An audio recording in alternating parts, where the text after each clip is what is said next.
Assista agora a programação de uma parceira da TV Educação, Caminho para o Saber.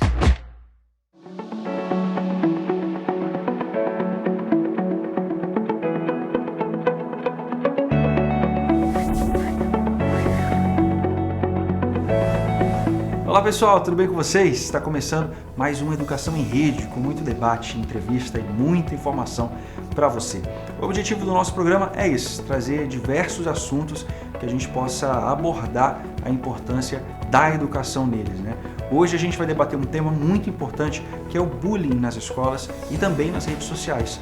O bullying é caracterizado como uma série de agressões contínuas e repetitivas e com uma característica de perseguição do agressor em relação à vítima. As agressões são verbais, físicas, psicológicas e podem ser cometidas por uma pessoa ou por um grupo delas. As vítimas são expostas em situações de constrangimento no mundo real e também no mundo virtual, como os perfis em redes sociais. E para falar sobre o assunto, o Educação em Rede conversou com o professor Jackson Rony Sá da Silva, que é doutor em Educação, professor do Departamento de Biologia e da pós-graduação em Educação da Universidade Estadual do Maranhão. A gente vai assistir essa entrevista agora. Segundo dados do Programa Internacional de Avaliação do Estudante, PISA, feito em 2018, 3 em cada 10 estudantes de 15 anos de idade sofrem bullying pelo menos algumas vezes ao mês. No levantamento que é feito de 3 em 3 anos, os jovens brasileiros aparecem como sendo alvo desse tipo de violência com mais frequência e em mais formas do que a média dos países membros da Organização para a Cooperação e Desenvolvimento Econômico, OCDE.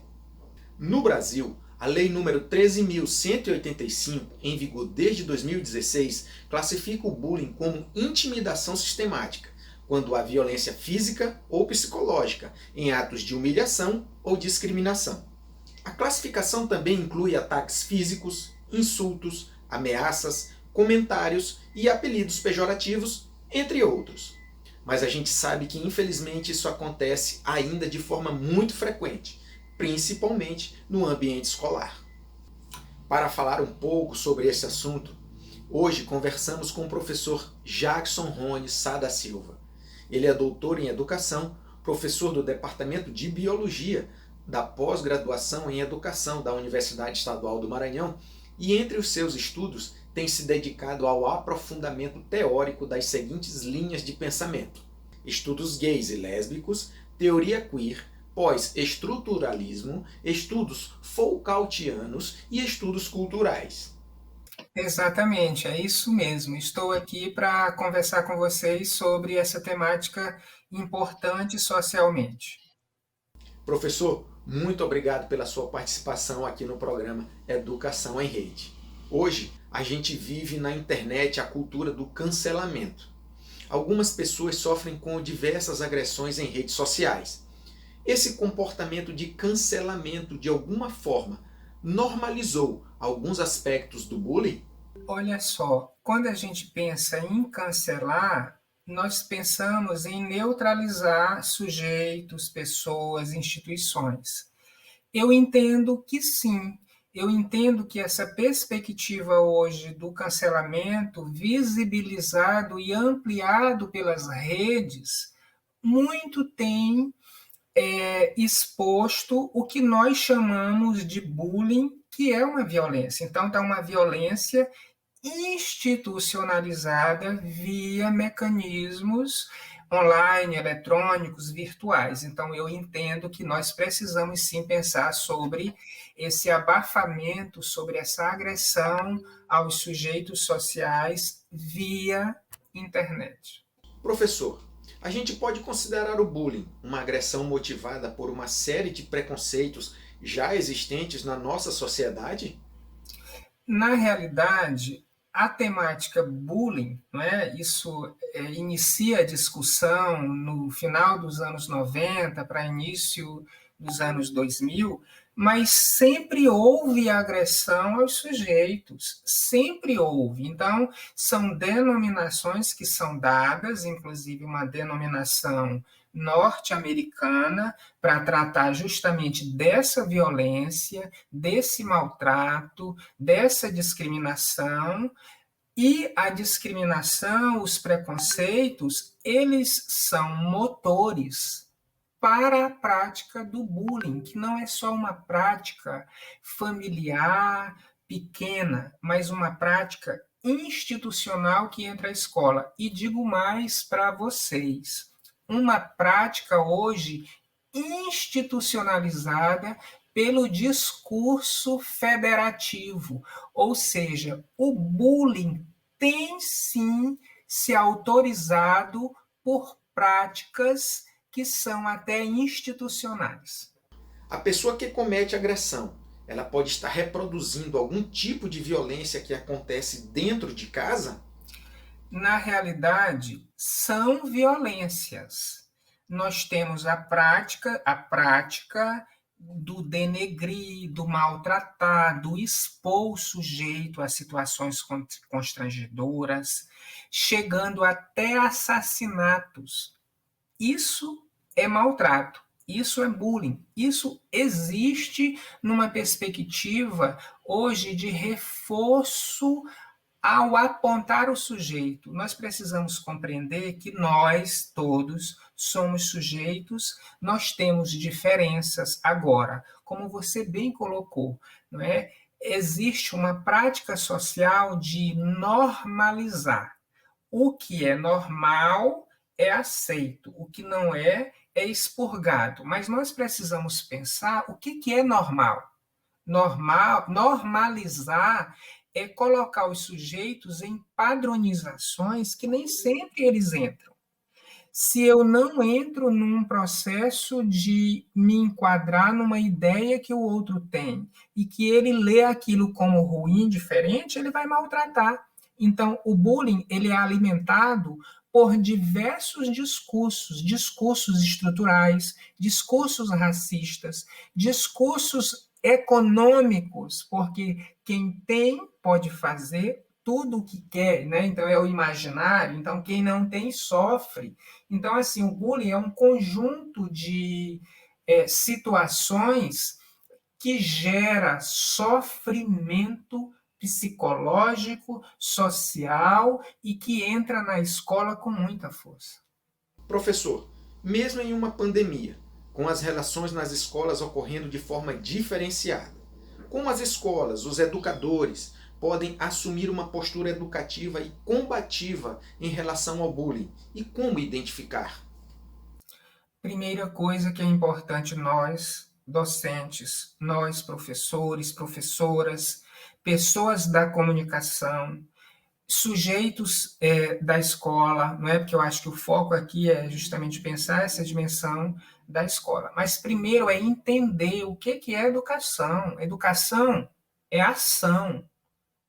Então, o papel docente é agir, é falar, é questionar, é desmontar, é desmantelar, é desautorizar qualquer prática de preconceito, até porque constitucionalmente nós somos sujeitos que temos o direito de existir. Então as pessoas elas podem existir com as suas cores, elas podem existir com as suas formas de ser. Tem gente mais rápida, tem gente vagarosa, tem gente que gosta de usar o cabelo assim, tem gente que não gosta. Então, nós precisamos discutir os temas sociais relevantes.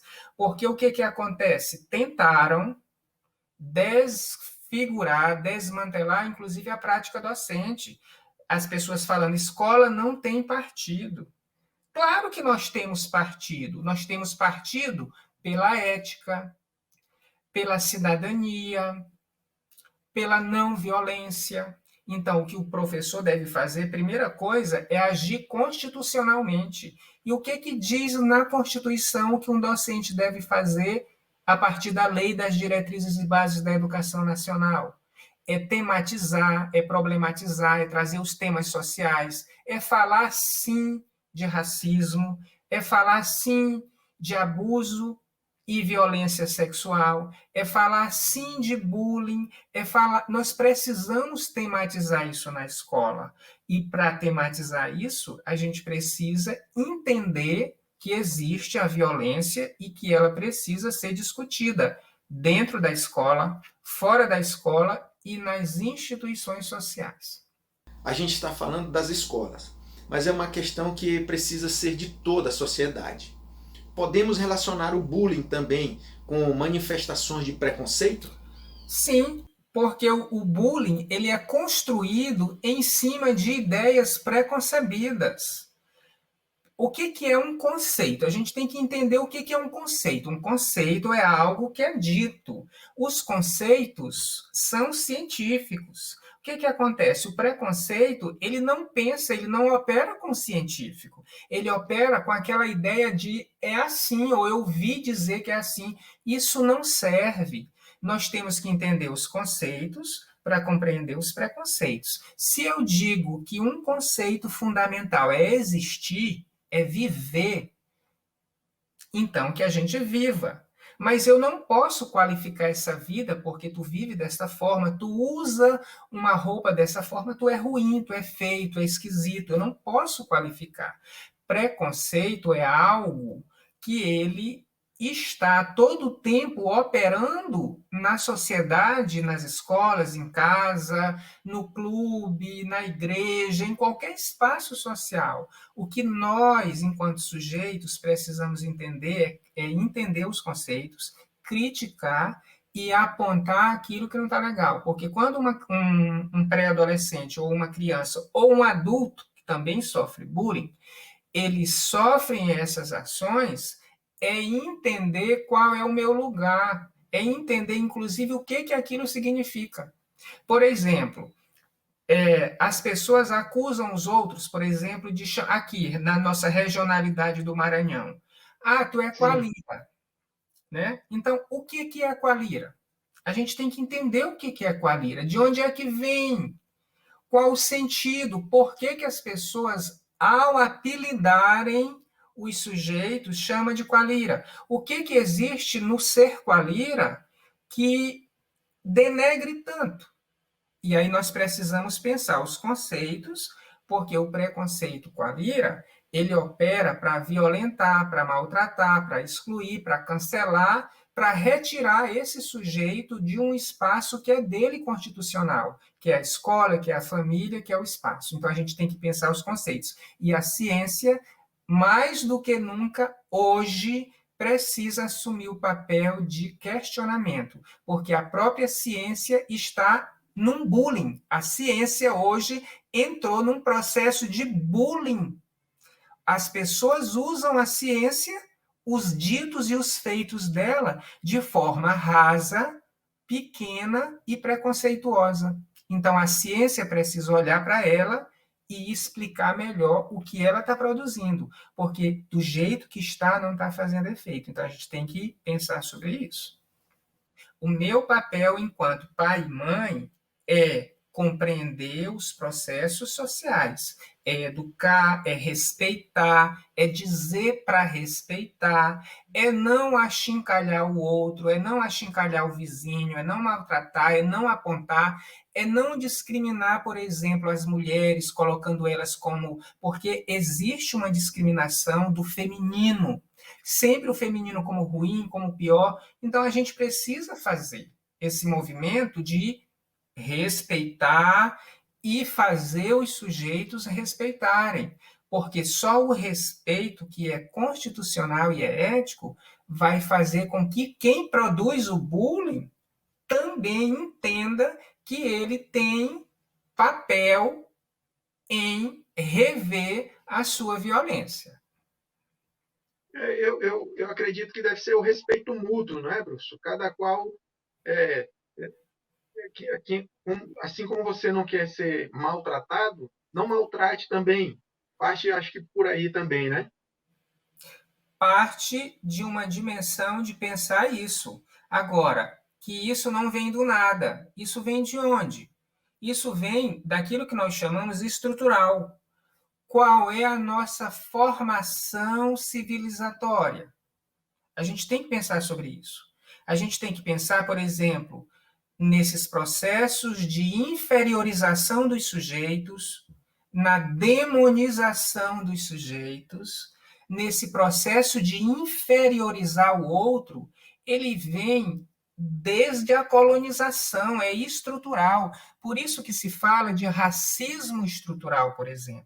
Tá? Então, o que fizeram com determinados sujeitos na colônia, né, no século XVI, século XVII, que hoje reverbera e respinga na sociedade, maltratando índios, escravizando sujeitos, menosprezando mulheres, maltratando, matando, assassinando sujeitos que não entravam no acordo daquilo que a estrutura diz que é certo e errado.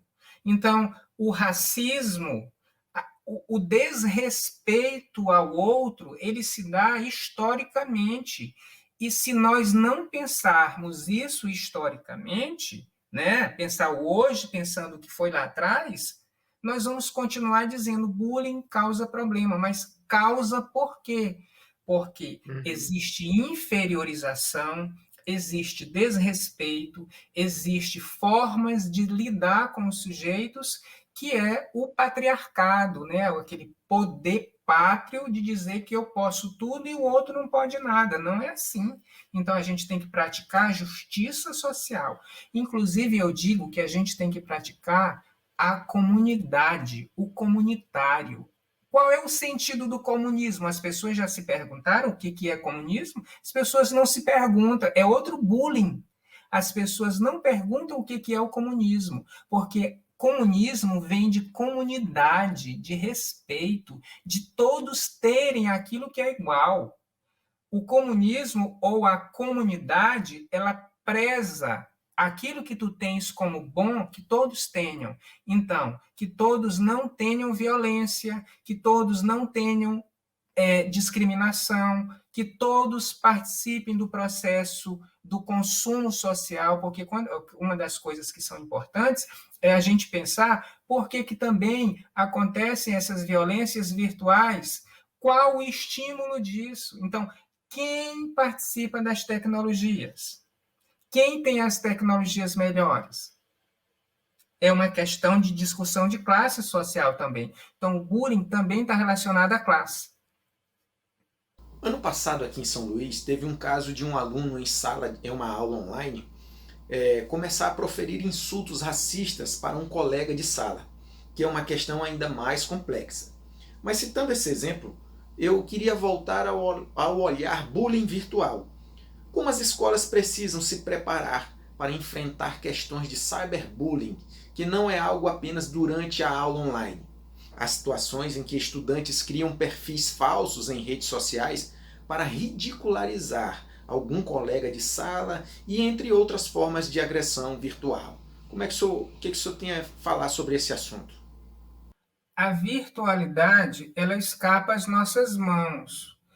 A virtualização, o online, é algo que não tem controle, mas nós precisamos controlar determinadas práticas. Por isso que existem as leis. Então, hoje nós temos, por exemplo, parte da legislação, ela trabalha com essa questão do crime virtual.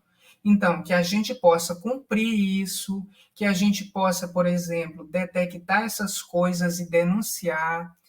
As escolas ou outros ambientes, como de trabalho, que estão tendo aula virtual, virtualizada, síncrona e assíncrona, detectar isso, chamar a atenção. Esse racismo que aconteceu durante a aula, não é?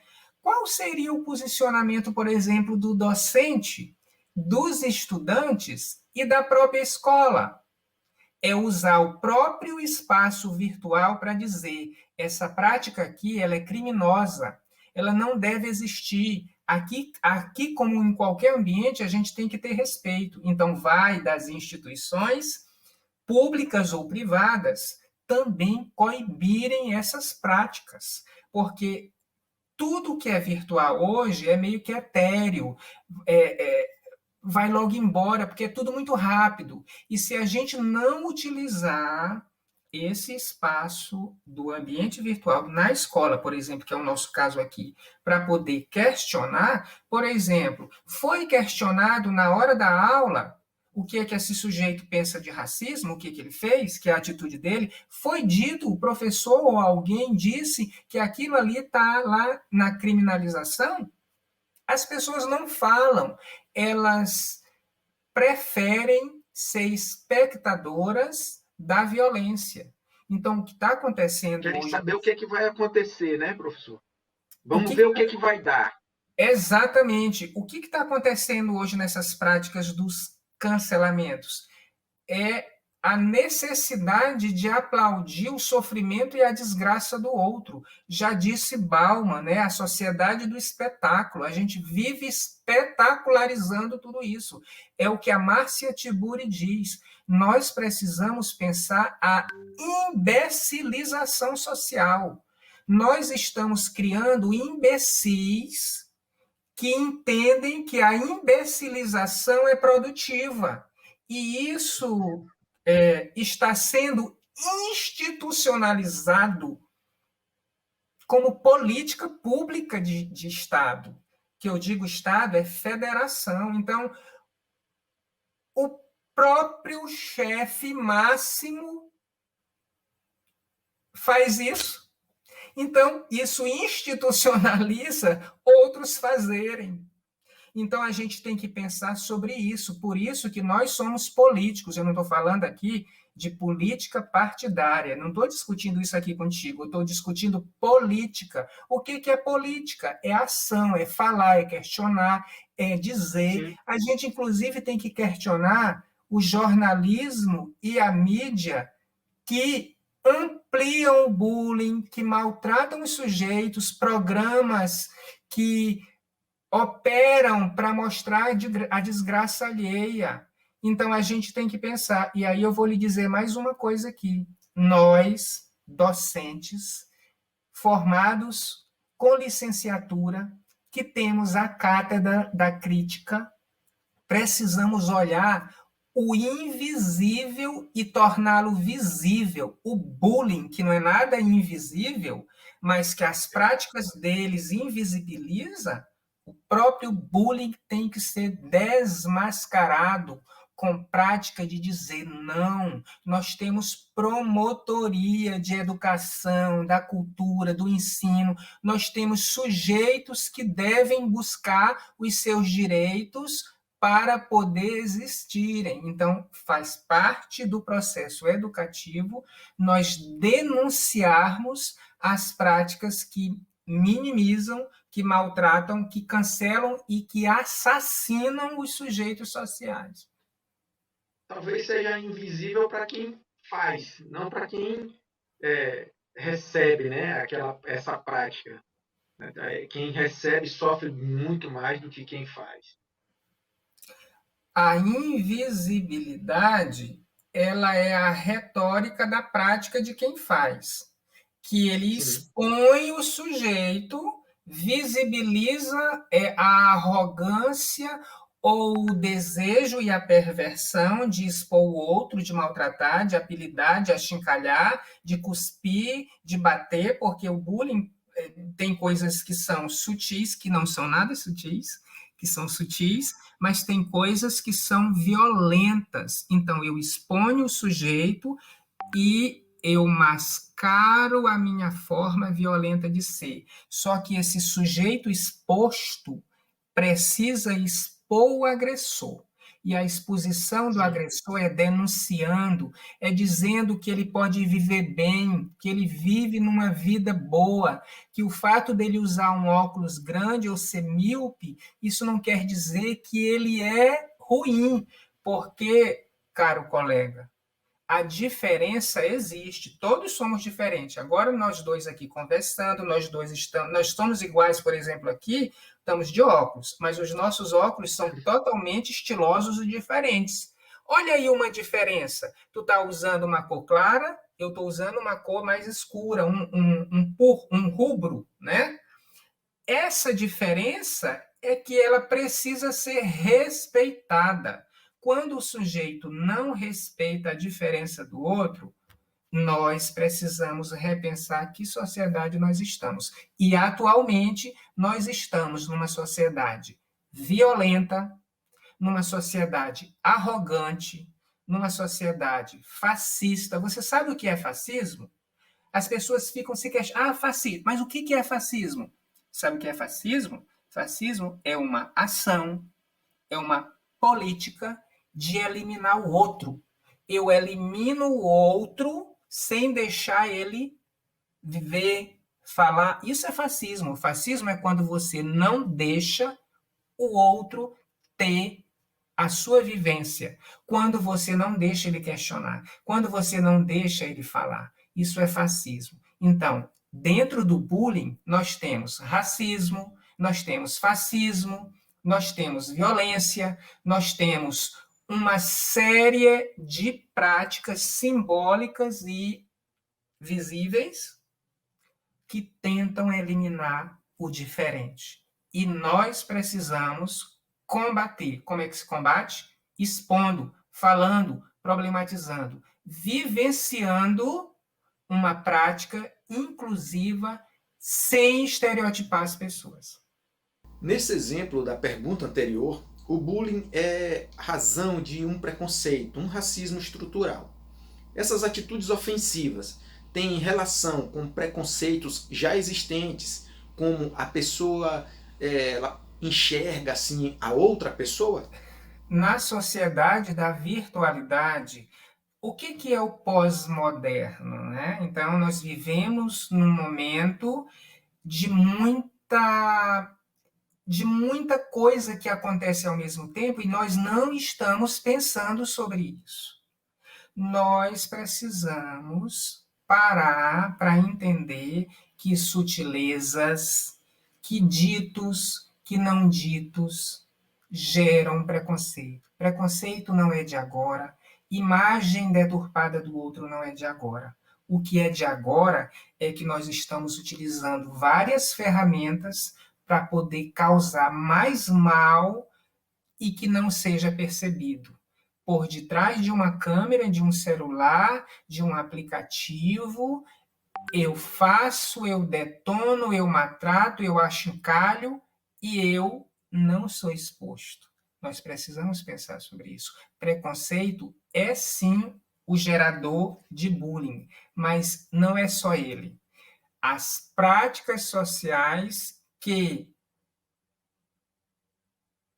visibilizam o preconceito, que anunciam, que detonam, que maltratam, que expõem ele, são as mesmas práticas sociais que acobertam, que não expõem e que autorizam. Isso a gente precisa pensar. Uma questão aqui, professor. E se, por exemplo, um jovem percebe, né, que seu amigo está sendo vítima de bullying ou sendo um agressor, como ele pode ajudar a resolver essa situação? Se eu tenho um amigo que, por exemplo, está numa situação dessa, que está vivenciando, e eu não falo, porque nós precisamos falar. Eu volto ao que eu disse no início. Nós precisamos conversar. Vou te dar um exemplo aqui rápido. As pessoas, elas tendem a moralizar as coisas que os outros fazem. Por exemplo, uso de droga. Quando a gente pensa no uso de droga, nós não podemos pensar só no imaginário que a droga causa problema. Nós precisamos compreender, por exemplo, por que esses sujeitos usam, o que está causando prazer para eles usarem e por que eles não sentem prazer em outros locais que não usam. A gente tem que entender, a gente tem que parar de moralizar, de dizer que é errado, que é preconceito. Olha aí o preconceito. Eu digo que é errado sem conhecer. Então, Sem conhecer. quando o professor vai falar de droga, de aborto, de maconha, de bullying na escola, a primeira ação que ele tem que fazer é uma ação socrática. O que Sócrates fazia lá na Idade Antiga? Ele perguntava, ele questionava, ele queria saber o que o sujeito entendia. A partir do momento que a gente entende o que o sujeito sabe sobre aquilo, a gente pode fazer estratégias de fazer ele repensar. Por exemplo, quando eu tenho uma pessoa agredida e um agressor, eu tenho que entender os processos para me poder ajudar. Agora, se eu já chego moralizando, sai, não faz, isso é errado. Errado por quê? Por que nós temos que dizer para determinadas pessoas que praticam o bullying é errado? A gente tem que dizer o que é isso, o que é violência. Qual a consequência daquilo, né? A gente tem que falar. Porque se ficar só no combate, bullying é errado, mas é errado por quê? O que tem no bullying que é errado? É errado expor as pessoas. Por que é errado expor as pessoas? Porque as pessoas têm as individualidades delas e a gente tem que respeitar. Então, tu não vai expor aquela pessoa porque tu também é um indivíduo que tu pode ser exposto. Então, esse é o trabalho que eu chamo a atenção aos educadores, aos professores e professoras, aos pais, aos clérigos, a quem está lá na religião, porque a religião tem uma dimensão moralizante, né? A gente tem que expor as coisas. Se a gente não fala, é outro desrespeito ao cidadão, quando a gente não dá a capacidade dele ouvir e da gente falar. E assim, mesmo quando é algo que a gente pode considerar pequeno, como um apelido, uma brincadeira, é algo que precisa ter atenção. Por ser uma agressão sistemática, elas podem se identificar e intensificar, com o tempo. Isso é muito interessante, o que você está dizendo. Olha só, na minha tese de doutorado, eu trabalhei a homofobia na escola, tá? Eu estudei o que a medicina, do início do século XX até a atualidade, disse sobre o sujeito homossexual. Tá? Então, marica, mariquinha, né? Então, o sujeito é chamado de... Não, eu estou só chamando que é mariquinha, que é pequeno. Não é pequeno para o sujeito. Tá? Para o sujeito que recebe a ideia de mariquinha, para ele representa alguma coisa, mas o que representa o ser maricas? O que é ser marica? Ser marica é ser desqualificado, é gostar de homem, e gostar de homem tem uma conotação, um homem gostando de homem numa sociedade patriarcal machista tem um sentido. Ser marica é ser achincalhado. Então, não, foi só é agressão. Entendeu? Então, não existe questão. Para quem recebe, né, se torna, às vezes, para quem fala num tom, né, até quer, não, é coisa pequena, estou brincando, mas para quem recebe aquilo ali, é algo... Qual o sentido daquilo que é dito que dizem que é pouco? Então, para mim, pode ser muito. Por exemplo, hoje, para mim, Jackson, e aí eu entro o professor Jackson, o pesquisador, o professor que, inclusive, pesquisa sobre isso, né? Hoje, para mim, é caro compreender os conceitos. Se a gente não compreende os conceitos, nós vamos continuar falando as coisas como, por exemplo, é só uma gripezinha. É só uma gripezinha? 460 mil pessoas morrendo. Esse é um bullying amplo. Vamos pensar sobre isso. Então, o que a gente diz, para a gente é menor, mas para o outro é muito grande. Hoje nós estamos lidando com duas categorias, morte e doença. Para muita gente, isso é importante. Então, a gente precisa parar de achar que as coisas são pequenas, porque não são. Professor Jackson, a gente gostaria de agradecer a sua participação aqui no Educação em Rede. Pena que o tempo é pouco para um assunto tão complexo e até agradável de se discutir. Primeiro, agradecer ao governo do Estado, à Secretaria de Educação, à Universidade Estadual do Maranhão, porque nós fazemos educação. Educação para formar sujeitos, formar professores. Por exemplo, na UEMA nós temos as licenciaturas em matemática, em biologia, em química, nós temos as licenciaturas. O que a gente quer formar? Bons professores, mas que não só discutem fórmula química, fenômeno biológico, não é só isso, é para discutir as demandas sociais. Então, eu deixo aqui como mensagem para as pessoas que lidam com a educação e que lidam com sujeitos no processo social de formação, que ouçam esses sujeitos, que respeitem as ideias desses sujeitos, que promovam aulas qualitativas, fazer como Paulo Freire nos dizia. Vamos perceber o que de fato essa educação quer. Nós queremos que educação? Queremos educação para a igualdade, para o respeito, para a cidadania, para o bem-estar. E bem-estar não se constrói individualmente, é coletivamente. Então, que os professores e professoras da rede básica de educação pública e privada assumam o compromisso social em discutir os temas sociais como o bullying, discuti-lo, expô-lo, mostrar o que é e agir para minimizar o sofrimento de muitas pessoas que chegam até suicídio porque são apontados como menores. Agora, voltamos aos estúdios. Interessante, né? A gente precisa ficar atento porque, de repente, um amigo nosso está sendo vítima de bullying, principalmente nas redes sociais, então a gente tem que ficar atento e sempre dispostos, né, a ajudar. Mas vamos falar de mudanças. Você já percebeu aí que a gente vive mudando, né? Passando por momentos diferentes e às vezes parece que o mundo está bem acelerado, né? Como se a gente não conseguisse acompanhar. Esse é o assunto que a psicóloga Flávia Costa Aidar vai falar com a gente agora. Ela gravou um vídeo trazendo essa reflexão.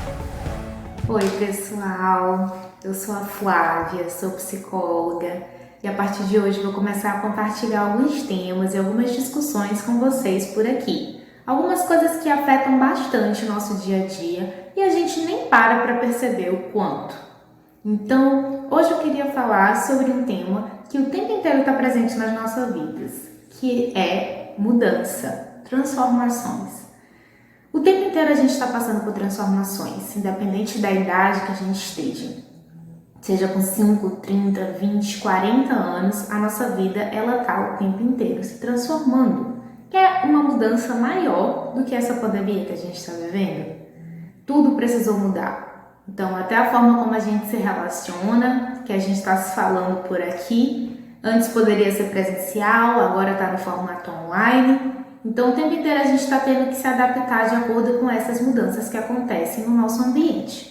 Algumas mudanças podem vir de forma mais leve, como, por exemplo, mudar de gosto musical, mudar de casa, algumas mudanças que acontecem no nosso corpo, e outras mudanças podem vir de forma mais brusca, como uma mudança de cidade, mudar de emprego, de profissão, início e término de relacionamentos, ou até mesmo a perda de alguém que é importante para a gente. O fato é que essas mudanças nos exigem que a gente reorganize uma série de coisas na nossa vida, porque essas coisas vão começar a funcionar de uma forma diferente por causa dessas transformações.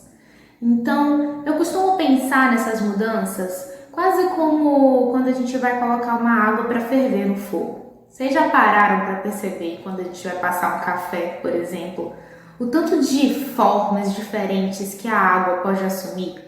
Então, se esse fogo ele estiver muito quente, a água vai começar a ferver, a borbulhar, a evaporar. Se a gente colocar ela no congelador, ela vai virar gelo, vai ficar na forma sólida. E se a gente deixar ela nas condições ambiente, que a gente chama, ela vai ficar no formato líquido. A gente é assim também, que nem a água, a gente também passa por muitas transformações, a depender das condições do ambiente que a gente está. Então, quem nunca virou frio, ficou um gelo depois de passar por algumas decepções? Ou então quem nunca ferveu, borbulhou de raiva por causa de alguma situação chata ou estressante? A gente o tempo inteiro está agindo sobre o ambiente e sofrendo ações, sofrendo efeitos das consequências que acontecem nesse ambiente também. A gente está se comportando e se relacionando o tempo inteiro com as pessoas, com os lugares e com as coisas à nossa volta. Quando a gente vai pensar nessas mudanças, a forma como a gente age, como a gente pensa e se comporta, costuma ser vista como a nossa personalidade, que é aquilo que é mais previsível em relação a gente. Então, fulano com certeza que faria isso nessa situação. A gente vai construindo isso ao longo da vida. Mas existem algumas mudanças que são como um divisor de águas pra gente, que faz a gente enxergar a vida de uma forma completamente diferente, faz a gente repensar uma série de coisas. E era essas que eu queria falar com você hoje. Existem algumas mudanças que fazem a gente se perguntar o que a gente está fazendo da nossa vida. Será que é isso mesmo que a gente gostaria de estar fazendo? Será que existem outras experiências que a gente gostaria de tentar? Será que essas escolhas que a gente tem feito, a gente não está só seguindo o baile, como dizem, sendo que a gente nem gosta da música que está tocando? Que música será que a gente gosta? Será que a gente está tentando descobrir sobre isso? E aí eu termino essa reflexão de hoje com uma frase que eu usei na época que eu fazia vestibular. Eu botei na minha redação do Enem essa frase. Ela é de Euclides da Cunha, um escritor brasileiro muito importante, e ele fala que viver é adaptar-se. E viver é isso, gente. Se adaptar a essas mudanças e essas transformações que vão ocorrer, quer a gente queira ou não. É tentar dar um jeito. Viver é tentar dar o nosso jeito. Não existe jeito certo, não existe jeito errado. Existe o jeito que dá para fazer com o que tem para hoje. E esse jeito é dentro das possibilidades de cada um, porque as nossas realidades são diferentes. Então, qual é o jeito que você tem buscado para a sua vida? De que forma você tem se adaptado a essas mudanças que não param de acontecer? Deixo essa reflexão com vocês hoje e encontro vocês no próximo programa para a gente conversar mais. Até breve! E agora uma pesquisa sobre biologia. Pesquisadores da Universidade Estadual do Maranhão e da Universidade Federal do Maranhão descobriram uma nova espécie de planta parasita já identificada nas orlas da ilha de São Luís, isso ali nas vegetações das dunas. Vamos acompanhar a reportagem.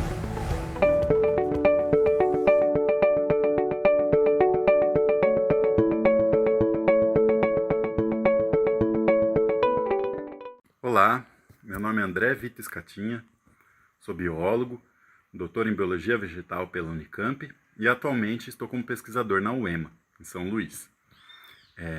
A descoberta da Buchnera nordestina, espécie nova, ela ocorreu de forma casual. Em 2019 eu fui a São Luís prestar um concurso para professor de botânica na UFMA e eu aproveitei a oportunidade da viagem para visitar o herbário da universidade, né? E os herbários são coleções de plantas secas, né, coleções biológicas, que são a fonte de estudos de muitos botânicos, principalmente os que estudam diversidade vegetal e a flora no geral.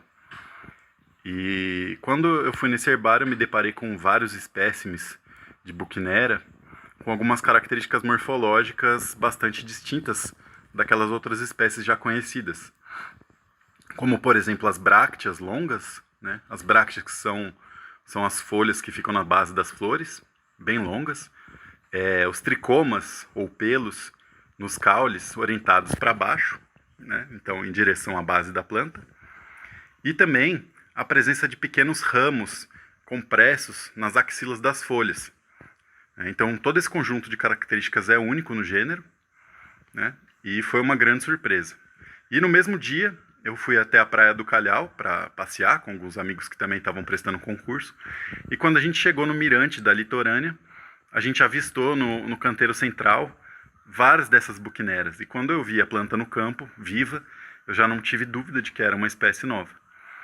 Aí, a partir daí, eu estabeleci uma parceria com a professora Francisca Helena Muniz, da UEMA, com a professora Raíza Valéria Saraiva, da UFMA de Pinheiro, e com o aluno Arthur Couto, também da UEMA. E aí, parte das plantas eu coletei e levei para Piracicaba, onde eu fazia pós-doutorado, na USP, com o professor Vinícius Castro Souza. E algumas medidas, algumas análises em microscópio, em lupa, eu fiz lá na USP. E a outra parte foi feita pela Raíza Valéria e pelo Arthur, na UEMA, junto com a professora Francisca.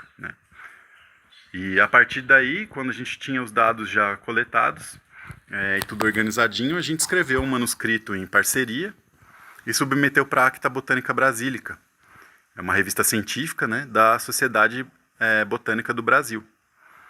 E ela foi publicada no começo do mês e já divulgada no site da UEMA, no site da UFMA, inclusive na Rádio Universidade.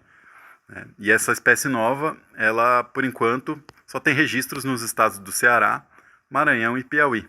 Por isso que a gente nomeou ela como Buchnera nordestina, por ser exclusiva do Nordeste.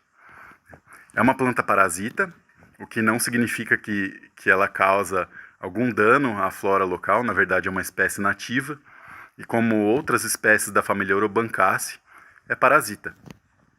E isso é muito comum em algumas plantas que habitam ambientes pobres em nutrientes. Então, essas plantas, na verdade, elas são especializadas, tem raízes especializadas que se fixam a raízes de outras plantas, que, por sua vez, absorvem água e nutrientes do solo. Então, na verdade, essa parasita, a Buchnera nordestina, não consegue absorver água e nutrientes diretamente do solo. Ela primeiro precisa infectar a raiz de outras plantas, normalmente gramíneas, os capins que a gente vê na orla da praia, e nas dunas também. Olá, me chamo Raíza Saraiva, sou egressa do programa de pós-graduação em agroecologia da UEMA e atualmente estou vinculada ao curso de Ciências Naturais da UFMA.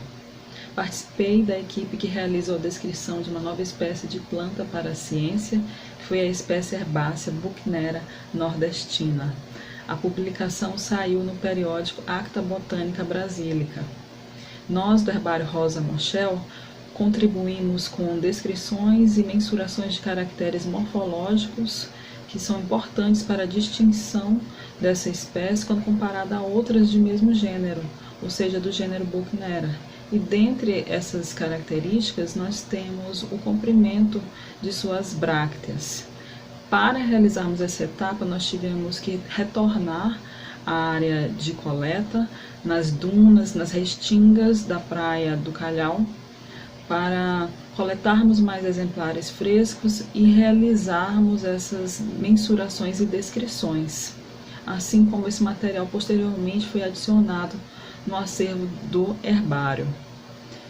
Realizamos também mensurações e verificações de exemplares depositados no herbário da Universidade Federal do Maranhão, e é importante destacar que essa espécie também ocorre em áreas de cerrado e que o status de conservação inicial da espécie é tido como uma espécie ameaçada por ocorrer em uma área com forte influência antrópica e degradação. A parceria de pesquisadores de São Paulo e do Maranhão foi relevante para este achado, assim como destaca a importância de termos trabalhos sobre levantamentos florísticos, assim como a formação de taxonomistas.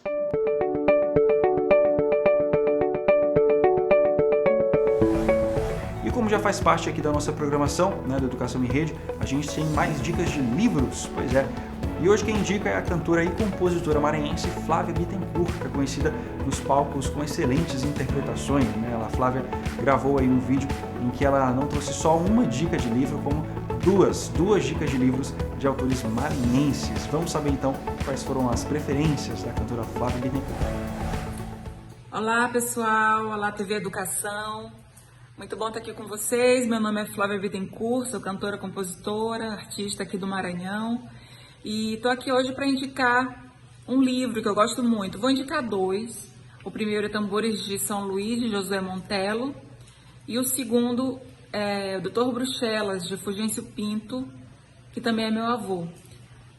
Então esses dois livros eles contam um pouco do Maranhão, do São Luís ali, do início do século XX, e através dos personagens fictícios eles nos levam, né, para aquele lugar, para aquele momento, com memórias, com histórias super instigantes e eu acredito que vocês vão gostar. É isso aí, fica a dica. Tambores de São Luís, de Josué Montello, e Dr. Bruxelas, de Fulgêncio Pinto. Beijo. Aí, a Flávia Bittencourt indicou um clássico, né, de Josué Montello, Os Tambores de São Luís.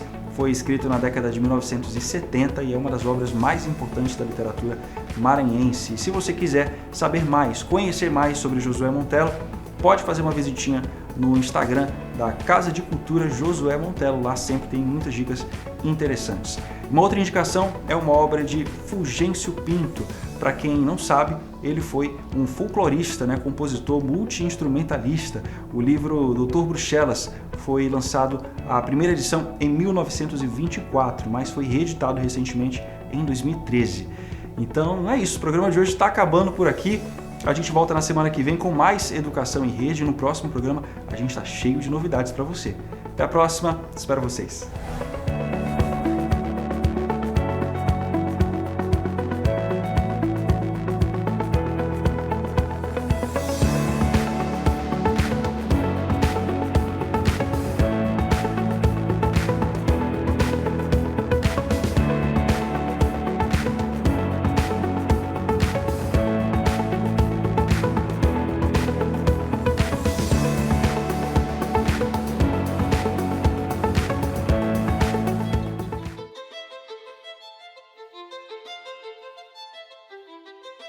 Tudo começa pelo primeiro degrau.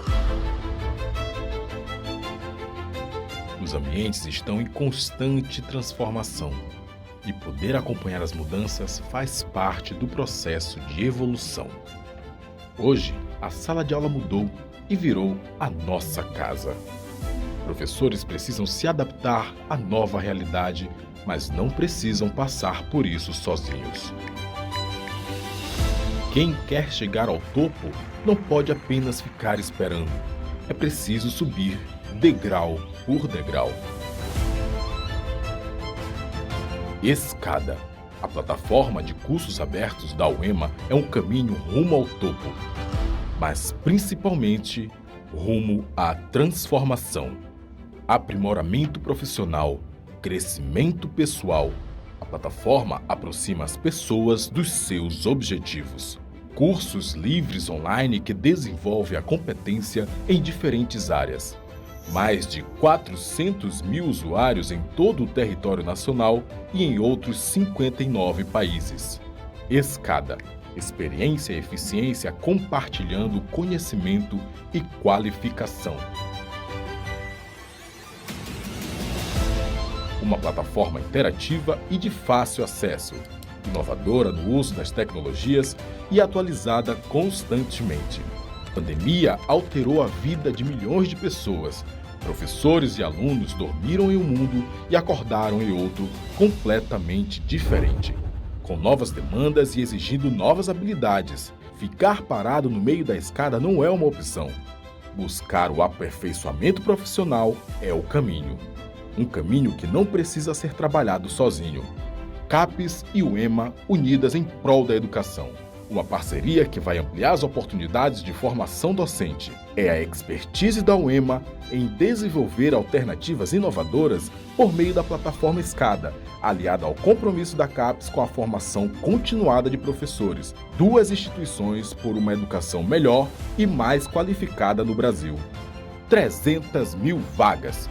5 cursos especialmente idealizados para os professores, gratuitos e com certificação, com foco na nova realidade que é aprender, trabalhar e evoluir. Mesmo que não saibamos quando tudo isso vai passar, podemos pelo menos ter uma certeza, a de que um dia tudo isso vai passar. E até lá, a CAPES e a UEMA serão promotoras do conhecimento, do aprimoramento, do aperfeiçoamento profissional e, é claro, da formação de professores. Enquanto houver esperança, sempre haverá um caminho, degrau por degrau, até o topo da escada.